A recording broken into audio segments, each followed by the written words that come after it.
Social media के दोस्तों अस्सलाम वालेकुम दोस्तों, मेरा नाम है ज़ेब नागरा। आप देख रहे हैं मेरा चैनल TZ इलेक्ट्रिक प्लम्बर।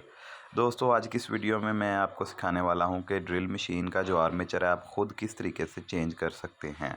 तो पहले दोस्तों, वीडियो में एंड तक हमारे साथ बने रहिएगा ताकि आप मुकम्मल इन्फॉर्मेशन हासिल कर सकें। तो सबसे पहले आपने ड्रिल मशीन का बैक साइड को ओपन कर लेना है। बैक साइड को ओपन करने के बाद उस दूसरे नंबर पे आपने कार्बन निकाल लेने हैं, क्योंकि कार्बन निकालेंगे तो ही आपका आर्मेचर निकलेगा। ठीक है, उसके बाद में आपने अगली साइड से बॉडी को खोलना है। पिछली साइड वाले आपने जो आर्मेचर के जो पेच लगे होते हैं जो कार्बन के साथ, उनको आपने अच्छे तरीके से खोल लेना। उसके बाद आगे से भी आपने बॉडी को मुकम्मल तौर पे खोल लेना है। ठीक है, मुकम्मल तौर पर खोलेंगे तो आपकी बॉडी जो है वो अलहदा हो जाएगी। अलहदा करने के बाद फिर आपने अंदर से आर्मेचर को निकाल लेना है।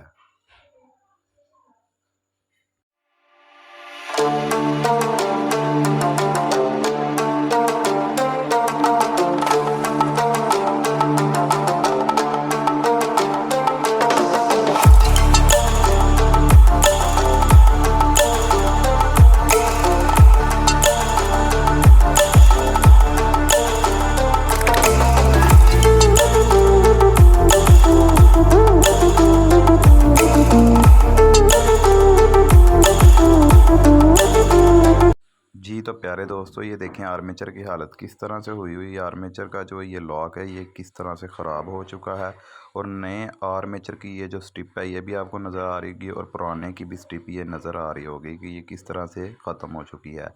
आर्मेचर अभी बिल्कुल नया है, ये चल सकता था, लेकिन कार्बन फौरी तौर पे ख़त्म कर देता था। जैसे ही थोड़ा सा ज़ोर वाला काम करते थे हम ड्रिल के साथ तो ये कार्बन ख़त्म कर देता था।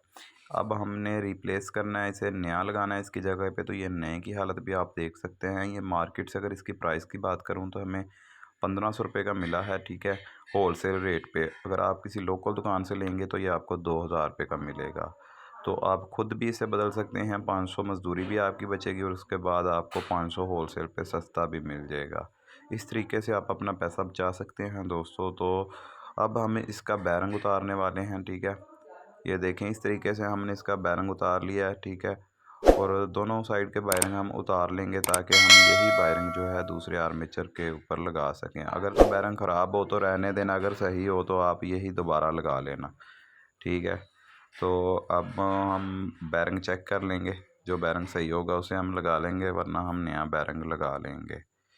तो ये बैरंग को हम ग्रीस लगा लेंगे थोड़ी सी, क्योंकि नया बैरंग एक लगाया है तो बैरंग अच्छे तरीके से वर्क करेगा। वही लग गया, उसका लॉक लगा लेंगे। और उसके बाद दोस्तों अब हम आर्मेचर को अंदर फिक्स करने वाले हैं। ठीक है, कोशिश तो वैसे यही करनी चाहिए कि जब आप आर्मेचर चेंज करें तो उसके साथ बैरंग भी चेंज कर लें, क्योंकि अगर बैरंग ख़राब होगा तो वो आर्मेचर की जो है फिर से जो है ना उसकी स्टिप को ख़राब करेगा, और अंदर से फील्डों को भी नुकसान पहुंचा सकता है। क्योंकि जब डलक आ जाती है बैरंग में तो वो सही तरीके से वर्क नहीं कर पाता। तो इसलिए नए बैरंग लगा लें तो वही बेहतर होंगे आपके लिए, क्योंकि इतने पैसे लगाने हैं तो 300-400 के बैरंग भी नए बंदा ख़रीद ही ले तो अच्छा है। अब इस तरीके से हम जो है इसकी गरारी को थोड़ी सी ग्रीस लगाएंगे ताकि किसी किस्म की रगड़ के साथ ये ख़राब ना हो। अब हम इसे इसके अंदर इस तरीके से लगा देंगे ताकि ये अच्छे तरीके से फिक्स हो जाए, और उसके बाद इसका डोम जो है हम सील लगा के इसके अंदर लगा देंगे, और पीछे वाला बैरंग जो है वो भी जाके अपनी जगह पर फिक्स हो जाएगा। और उसके बाद फिर हम दोस्तों इसके पेच लगा के उसी तरीके से कनेक्शन कर देंगे जिस तरीके से हमने इसकी वायर्स को उतारा था। तो ये देखें, कोई मुश्किल काम नहीं है, आप ये आसानी के साथ खुद चेंज कर सकते हैं। ड्रिल हमारी फिक्स हो चुकी है। अब हम इसके पेच लगाएंगे। पेच लगाने के बाद हम पेचेस को अच्छे तरीके से टाइट करेंगे और कार्बन लगा के इसके कनेक्शन कर देंगे। तो दोस्तों, अगर आज की वीडियो पसंद आई हो तो लाइक कीजिए, शेयर कीजिए, और चैनल पर नए हैं तो चैनल को सब्सक्राइब कर लें, और कमेंट सेक्शन में अपनी राय का इजहार ज़रूर कीजिएगा। अल्लाह हाफिज़।